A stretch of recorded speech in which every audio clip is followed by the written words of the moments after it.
Kita semua tahu ada friksi sangat tajam di bangsa kita 3 tahun belakangan ini. Saya khawatir karena tidak sembuh-sembuh. Saya berharap semua berakhir dengan damai setelah Pilpres. Sampai Pak Prabowo gabung ke pemerintahan. Taunya belum loh, residunya masih ada. Kemarin misalnya urusan Jokowi kritik Surya Paloh peluk bos PKS. Dibalas dengan sindiran Surya Paloh ke Jokowi yang dianggap terlalu curigaan. Hal ini membuat bara terus aja menyala. Ternyata bara itu masih ada. Panas di dada masih ada, marah masih ada, ketidakpercayaan masih ada. Sosial media masih tajam berbeda, bahkan berbeda sesama anggota keluarga sedarah masih tajam. Kebawa ke rumah tangga, kebawa ke acara keluarga, sangat menyedihkan. Para hoaxer pro pemerintah masih didiamkan membuli siapa saja semau mereka. Bener deh, tidak ada usaha dari pemerintah untuk melakukan counter propaganda urusan beginian. Lembaga negara mandul, instrumen negara gagap, pejabat bingung juga menyelesaikan tumpahan efek yang tidak terkendali ini. Hatred, kebencian masih membara di mana-mana. Solusinya, gunakan pertumbuhan ekonomi, sejahterakan rakyat segera. Ekonomi harus meningkat 2 kali lipat dalam waktu yang cepat. Caranya, kita menengok sejarah kemerdekaan bangsa Indonesia karena kita menderita bersama atau common sorrow, sehingga kita kompak mengusir penjajah. Kebersamaan itu memerdekakan bangsa. Lalu setelah mereka mulai ada yang senang dan banyak yang masih susah. Tidak seragam dan tidak sama ketika diajak bergerak, maka yang lapar bisa kompak, yang perutnya kenyang mulai minggir. Dan berganti rezim, berganti oligarki, berganti siapa yang senang. Jadi salah satu solusi yang bisa kita usulkan adalah sesegera mungkin membuat common happiness, senang bersama, buat ekonomi GDP naik ke 7.000, segera buat platform ekonomi kemakmuran bersama. Common happiness adalah masalah kesempatan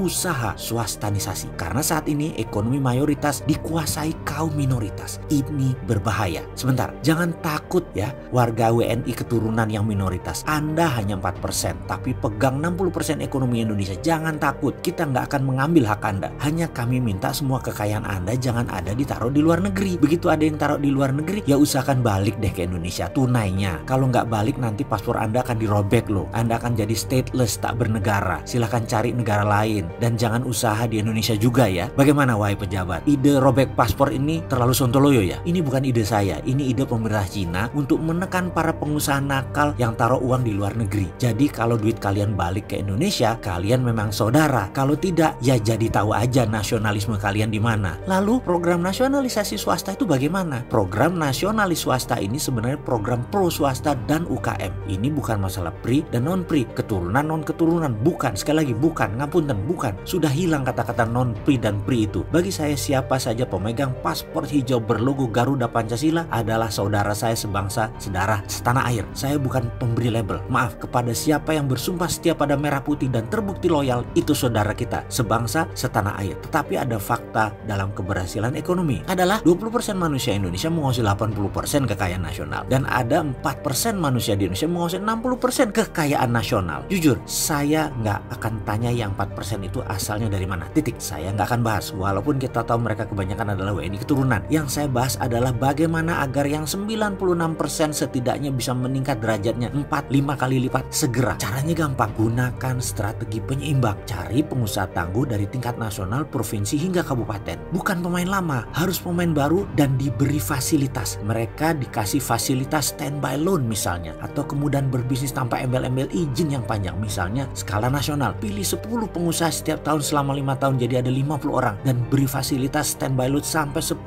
triliun per kelompok tersebut. Begitu mereka membeli atau membangun atau mengembangkan, baru sebagai counterpartnya aset tersebut dipegang bank. Percaya saya, ekonomi tumbuh cepat karena swasta lebih pandai berbisnis. Lalu setiap provinsi pilih 3-5 orang setiap tahun selama 5 tahun ke depan. Beri mereka standby loan 1 triliun per pengusaha. Lalu setiap kabupaten pilih 3-5 pengusaha baru diberikan standby loan sebanyak 500 miliar nilainya. Mereka harus bangun wilayahnya, tidak boleh keluar kecuali produknya boleh keluar wilayahnya. Dengan cara ini ekonomi berputar secara trickle down 5 tahun ke depan dengan cepat. Lalu bagaimana memilih siapa fasilitas standby loan itu diberikan? Kita sudah buatkan tolok ukur dan ratingnya, ukuran ke NKRI-an mereka yang pantas dan berkemampuan. Oh iya Pak Presiden, kalau berkenan saya boleh jadi salah satu mata pemilihan sebagai juri untuk menyeleksi pengusaha swasta nasional tersebut. Saya cukup Simon Cowell kok orangnya, bahkan lebih. Saya kan sontoloyo.